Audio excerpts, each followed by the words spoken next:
نحمده ونصلي ونسلم على رسوله الكريم اما بعد فاعوذ بالله من الشيطان الرجيم بسم الله الرحمن الرحيم والضحى والليل اذا سجى صدق الله مولانا العظيم ان الله وملائكته يصلون على النبي يا ايها الذين امنوا صلوا عليه وسلموا تسليما اللهم صل على سيدنا مولانا محمد وعلى ال سيدنا مولانا محمد بارك وسلم عليه الصلاة والسلام عليك يا سيدي يا رسول الله وعلى آلك وأصحابك وأزواجك وذرياتك وأهل بيتك يا راحة العاشقين. مجھے اجازت میں کھڑا جی بسم اللہ سبحان اللہ تھوڑی انتہائی قابل احترام زینت بزم عالم نبی فاضل جلیل شہباز خطابت نوجوان سکالر جناب علامہ شہباز احمد چشتی صاحب اور انتہائی قابل احترام محترم و گرامی قدر عالم نبی حضرت علامہ حافظ قاری محمد یونس صاحب، ثنا خوان حضرات، جناب اسد چشتی صاحب، محترم بٹ صاحب، تمام جو معززین ہیں، ہمارے عاشق رضا صاحب، اب تمام محبت والے حضرات کو اس خوبصورت بزم میں مخاطب کرتا ہوں اور یہ ضروری سمجھتا ہوں کہ بانیان بزم جو ہمارے محترم پیارے عزیز میاں قمر صاحب اور پھر آف کورس میاں ندیم صاحب جیسا جس سے تذکرہ کیا، آپ کو اہل خانہ کو سب کو دلی مبارکباد پیش کرتا ہوں بزم میلاد مصطفیٰ صلی اللہ علیہ وسلم کے انعقاد پر۔ یہ بہت بڑی سعادت ہے، بہت بڑی خوش نصیبی ہے۔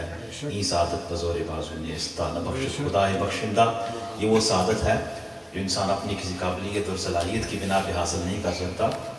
یہ جو خزانہ اور روحانی جو برکتیں آپ نے حاصل کی ہیں، یہ اللہ تعالیٰ کی خاص عنایت ہے۔ ہم سب کو اللہ تعالیٰ فیض یاب کرے۔ آمین۔ یقیناً بہت ہی انفارمیٹیو ٹو دا پوائنٹ، خوبصورت ہسٹوریکل فیکٹس کے ساتھ جناب علامہ شہباز چشتی صاحب کی گفتگو ہوئی، اور میں اس پیک سے پروگرام کو نیچے میں یہی چاہوں گا ادھر واپس نہ آئے، ریورس نہ لگے سے، تو یہیں سے بات آگے بڑھ کے تھوڑی سی ختم ہو جائے۔ اور یہ بھی مجھے احساس ہے اس بات کا کہ آپ بھی کافی دیر سے بیٹھے ہیں، اور یہ حضرات بھی جن کو جلوس تھا، اصل چیز سے بہت تھکے ہوئے ہیں، بہت بڑی ہمت ہے ان ثنا خوان حضرات کی، پورا دن ثنا خوانی کر کے، اور اس لیے آپ کی تھکاوٹ اور سارے معاملات میرے پیش نظر ہیں۔ میں بہت اختصار کے ساتھ آپ کی توجہ چاہوں گا، اور شاید میں کوئی بڑی ڈیٹیل میں نہ جا سکوں، صرف ایک نقطہ میرے سامنے ہے، وہ ہے ایمان کی اصل، ایمان کی روح، ایمان کی جان، ایمان کی تازگی اور ایمان کا ایمان، وہ محبت رسول ہے، وہ عشق رسول ہے۔ صحابہ کرام علیہم رضوان، اہل بیت اطہار، آل و عطرت رسول، مقربین بارگاہ، اولیاء، صالحین، اتقیاء، اہل ایمان، ان سب نے یہ روشنی اور نور، یہ ساری برکتیں اس پیارے نبی کونین صلی اللہ علیہ وسلم کے علم نشرح کے سینہ اقدس اور رخ بددہا، زلف واللیل، سراپا رسول، حسن رسول سے وہ روشنی حاصل کی ہے، جس پیارے آقا مولا صلی اللہ علیہ وسلم کی آمد پر آپ خوشی کا اظہار کر رہے ہیں۔ اور دو لفظی بات یہ ہے کہ اسی بات کا تقاضا اور ہمارے ایمان کا اور اس کے اندر جو طلب اور جستجو ہے، اس کی بھی معراج یہی ہے کہ ہم نبی کونین آقا رحمت صلی اللہ علیہ وسلم کی ذات گرامی کے ساتھ یہ ذکر رسول کی کثرت کر کے، محبت رسول کی بزم سجا کے، محفل میلاد کا انعقاد کر کے، آقا رحمت صلی اللہ علیہ وسلم کی ذات گرامی سے اپنی محبت کے تعلق کو عشق کی بنا پہ اور زیادہ مضبوط کریں۔ سبحان اللہ۔ دیکھنا یہ ذکر رسول ہے، لوگ کہتے ہیں اس سے کیا میسر آتا ہے، ہمیں ہر کائنات کے خزانے اس مبارک ذکر سے ملتے ہیں، ظاہر باطن کی برکتیں بھی ملتی ہیں۔ حدیث پاک ہے من احب شیئا اکثر ذکرہ، جس کو جس سے زیادہ پیار ہوتا ہے وہ کثرت سے اس کا ذکر کرتا ہے، اور جب کثرت ذکر ہوتی ہے تو محبت بڑھتی ہے، اور جب نبی پاک صلی اللہ علیہ وسلم کا مبارک ذکر آپ کثرت سے کرو گے، کثرت سے حضور کا ذکر سنو گے، سناؤ گے، جمال رسول کی بات کرو گے، رخ بددہا کی بات کرو گے، زلف واللیل کی بات کرو گے، علم نشرح کے سینہ اقدس کی بات کرو گے، چشم مازاد کی بات کرو گے، حسن عالم تاب کی بات کرو گے، حسن رسول کی بات کرو گے، جمال رسول کی بات کرو گے، سراپا رسول کی بات کرو گے، اور سیرت و سنت رسول کی بات کرو گے، نبی کونین صلی اللہ علیہ وسلم کی حیات طیبہ کے جب مبارک ذکر ان علماء سے آپ سنو گے، ان سناخوان حضرات سے آپ سنو گے، اس ذکر سے ہماری محبت کا رشتہ استوار ہوتا ہے، اور دیکھتے دیکھتے وہ محبت جب ڈیولپ ہو جاتی ہے، معراج آشنا ہو جاتی ہے، تو پھر عشق کا تعلق میسر آ جاتا ہے۔ صحابہ کرام کا، اہل بیت کا وہ تعلق جو سرکار کے ذات گرامی سے تھا، وہ عشق کا تعلق، ان کا اٹیچمنٹ عشق کے بنا پہ تھا، والہانہ ایکسٹریم اٹیچمنٹ، ایکسٹریم لو نبی کونین صلی اللہ علیہ وسلم ذات گرامی۔ ڈاکٹر اقبال اس کی ترجمانی کر رہے ہیں، وہ کہتے ہیں کہ ذرائے عشق نبی از حق طلب، یہ میسج ہے، ذرائے عشق نبی از حق طلب، سوز صدیق و علی از حق طلب۔ بندے کیا مانگتا ہے؟ دامن پھیلا کے مانگ، پوری تمنا اور التجا کے ساتھ مانگ، دستے تمنا دراز کر کے مانگ، دل کے کٹورے پھیلا کے مانگ اللہ کی بارگاہ سے۔ کیا مانگ؟ ذرائے عشق نبی مانگ لے، ذرائے عشق محمد مانگ لے۔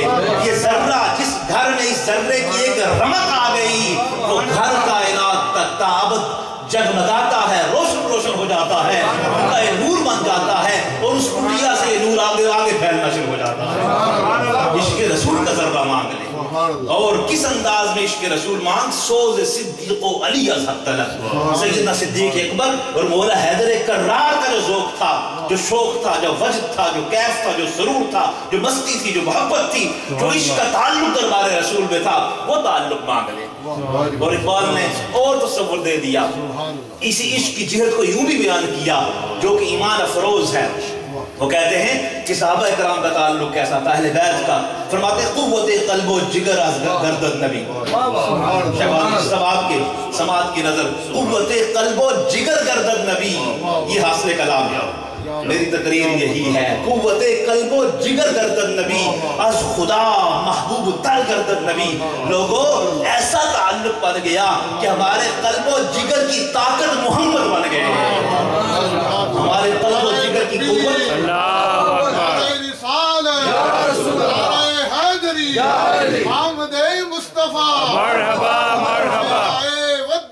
مرحبا مرحبا۔ اور عشق کا دربار رسول میں ایسا بندھن بن گیا، ایسا تعلق قائم ہو گیا کہ از خدا محبوب تر گردن نبی، اللہ سے بھی محبوب تر ذات رسول لگنے لگی۔ حالانکہ عشق الہی کا اپنا رنگ ہے، عشق رسول کا اپنا رنگ ہے، وصل الہی کا اپنا رنگ ہے، تعلق بھی رسالت کا اپنا رنگ ہے، لیکن یہی وہ رنگ ہے محبت رسول کا جو اللہ کی بارگاہ میں قرب و وصال سے آشنا کرتا ہے۔ لہذا امام ربانی مجدد الفسانی رحمۃ اللہ علیہ نے اس عشق کے نقطے کو یوں لکھا مکتوبات میں، فرماتے ہیں ما بائی وجہ بخدا تعالی محبت دارین کیوں رب محمد است۔ لوگوں ہم اللہ سے اس لیے پیار کرتے ہیں، ہم اللہ سے اس لیے محبت کرتے ہیں، ہم اللہ سے اس لیے پیار کرتے ہیں کہ وہ رب محمد ہے، محمد مصطفیٰ کا رب ہے۔ یہ والہانہ تعلق، اس کی ضرورت ہے۔ لوگ کہتے ہیں کہ آپ کا اہل سنت کی محافل کا شعار عشق رسول کا تصور کہاں سے آیا؟ یہ تصور قرآن و حدیث میں ہے، محمد الرسول اللہ۔ یہ تصور کیا ہے؟ سب محبتوں، چاہتوں، عقیدتوں، الفتوں اور تمام تر محبت اور رحمت اور رافت کا مرکز ذات مصطفیٰ صلی اللہ علیہ وسلم، اور اسے مرکز ایمان صحابہ کرام نے بنایا۔ میں صرف ایک حدیث پاک ہم عرض کر دوں کہ نبی کونین صلی اللہ علیہ وسلم جب ظاہراً حیات طیبہ کے آخری ایام ہیں، طبع ناساز ہے، تو نبی پاک صلی اللہ علیہ وسلم آپ ظاہر مسجد نبی میں وہاں تشریف فرما نہیں ہو رہے ہیں، صحابہ کرام وہاں جماعت ہوتی ہے، سیدنا صدیق اکبر امامت کرواتے ہیں۔ مختصر روایت کا بالکل اس کا جو بریف تھوڑا سا وہ آپ کے سامنے رکھتا ہوں۔ تو ہوا یہ کہ نبی کون علیہ السلام کی طبیعت میں ذرا افاقہ ہوا، نماز ہو رہی تھی، آپ نے پردہ ہٹایا تاکہ دیکھ لو غلاموں کا انداز، اللہ کی بارگاہ میں قیام و رکوع کا انداز۔ سرکار دیکھنے لگے، سرکار دیکھنے لگے۔ اب آپ آرے نے اپنے رنگ میں اس کو بیان کیا کہ پردہ سرکا جمال مصطفیٰ وہاں جھلکا۔ اللہ اللہ اللہ اللہ، واشق جو تڑپ رہے تھے، جو مچل رہے تھے، ماہی بے آب کی طرح تڑپ رہے تھے پچھلے 2-3 دنوں سے، کہ ظاہراً جمال مصطفیٰ کو، روح والدہا کو نہیں دیکھا تھا، اس کے لئے تڑپ رہے تھے۔ سرکار کی طبع ناساز تھی۔ اللہ اکبر، جو ہی آثار لگے ادھر ایمان نماز ہو رہی ہے، جو خوش نصیب وہاں گئے ہیں انہیں پتہ ہے کہ جب ریاض الجنہ میں آپ کعبۃ اللہ کی طرف صف کر کے منہ کر کے نماز پڑھیں تو آپ کے بالکل ایکسٹریم لیفٹ پہ بالکل انتہائی بائیں جانب نبی پاک صلی اللہ علیہ وسلم کا مبارک حجرہ ہے. اب حجرہ رسول سے اگر سرکار باہر آئیں تو بندہ اگر نماز پڑھ رہا ہے اس کا پوری توجہ اور فوکس اور اس کا پورا چہرہ قبلہ کی طرف ہے. آپ بالکل انتہائی بائیں جانب نہیں دیکھ سکتے ہیں. لیکن میں نقطہ عشق بیان کرنا چاہتا ہوں جو اس مبارک بزم کے اس پیک کے لمحات کا پیغام ہے. اللہ اکبر. سرکار جب وہاں سے پردہ ہٹتا ہے، صحابہ کرام نماز میں ہیں، سیدنا صدیق اکبر امامت کر رہے ہیں. ایک عجیب منظر ہے. اس منظر کو احادیث میں بیان تو کیا گیا لیکن میرے پاس ذخیرہ الفاظ میں کوئی لفظ نہیں ہے کہ اس ایمان افروز منظر کو، اس روحانی منظر کو، روح پرور منظر کو، عشق و مستی کے منظر کو کیسے بیان کیا جا سکے. نماز کی حالت میں صحابہ کرام جو دیدار مصطفیٰ کے پیاسے تھے انہوں نے مچلنا شروع کر دیا، انہوں نے اچھلنا شروع کر دیا. ان پر ایک کیف طاری ہو گیا، ایک وجد کی کیفیت طاری ہو گئی. یہ تو نمازیوں کی حالت ہے. اپنی جگہ انہوں نے چھوڑ دی. سیدنا صدیق اکبر آپ نے خیال کیا کہ حضور آ رہے ہیں، حضور آ رہے ہیں. انہوں نے مصلی امامت چھوڑ دیا اور مصلی امامت چھوڑ کے پیچھے آ گئے. سبحان اللہ. مصلی امامت چھوڑ کے پیچھے آ گئے اور صحابہ کرام بالاتفاق حالت نماز میں کعبۃ اللہ سے رخ موڑ کر نبی پاک صلی اللہ علیہ وسلم کے رخ والضحیٰ کا دیدار کرنا شروع کر دیا. رخ زیبا کا دیدار. اس دیدار میں گم ہو گئے، اس دیدار میں ہوش اڑ گئے. لیکن یہ وہ ہوش نہیں ہے جو میرا اور آپ کا ہوش ہے. اس ہوش میں میں نے ایک ربائی لکھی ہے کہ ہوش مندو سنو، کیا تمہیں ہوش تھا؟ نہ میں بے ہوش تھا نہ ہی مدہوش تھا، میں تو سرگوش تھا، محرم ہوش تھا. کیوں تھا چھیڑا مجھے، میں تو تھا مست مست. اپنے ہوش کھو گئے، استغراق میں آ گئے، انہماک میں آ گئے، عشق رسول کے سمندر میں ڈوب گئے. دیدار کرنا شروع کر دیا.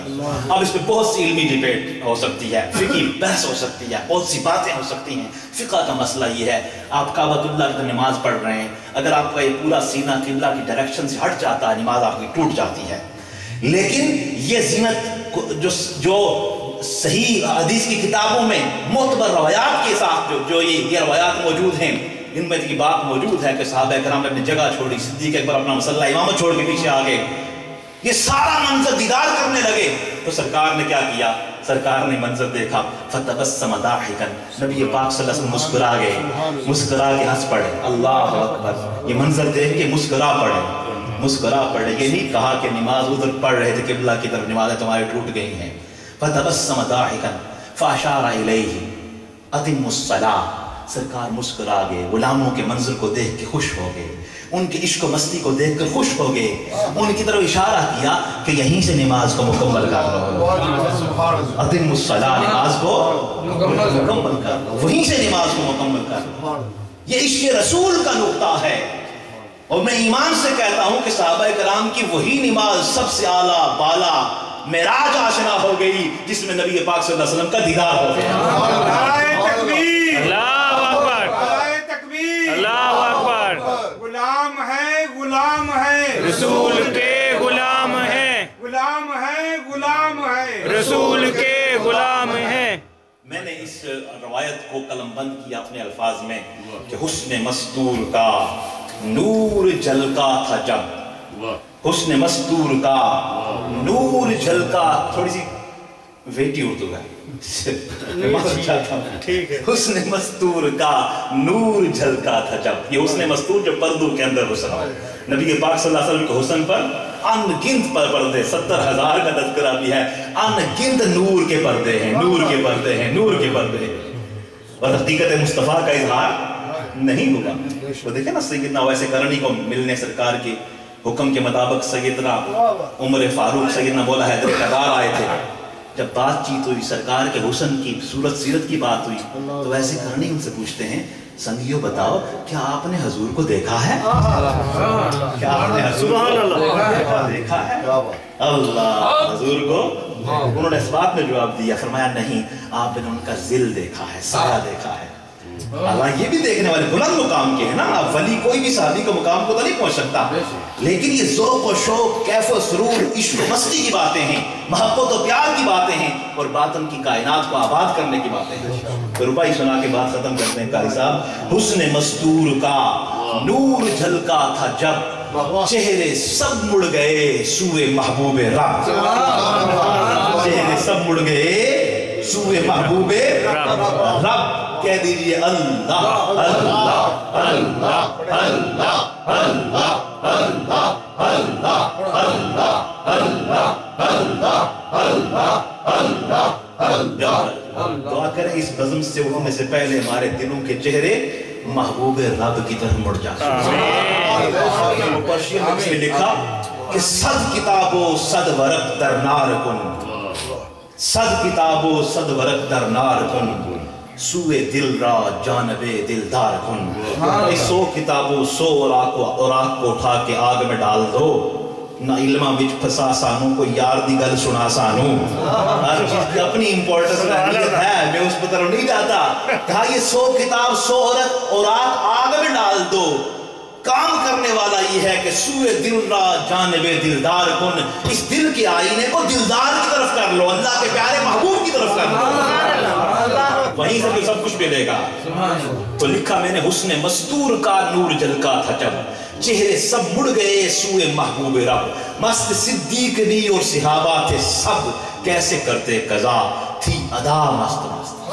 کیسے کرتے قضا تھی ادا مست. قضا کا تعلق دیدار سے ہے اور ادا کا تعلق کیسے کرتے قضا تھی ادا مست مست. نبی پاک صلی اللہ علیہ وسلم کا اگر دیدار وہ قضا کر دیتے اور نماز میں جڑے رہتے تو پھر ان کا دیدار بھی قضا ہو جاتا, ان کی نماز بھی قضا ہو جاتی. انہوں نے دیدار مصطفیٰ کر کے عشق رسول کا پیغام بھی دے دیا اور نماز کی معراج کا سبق بھی پڑھا.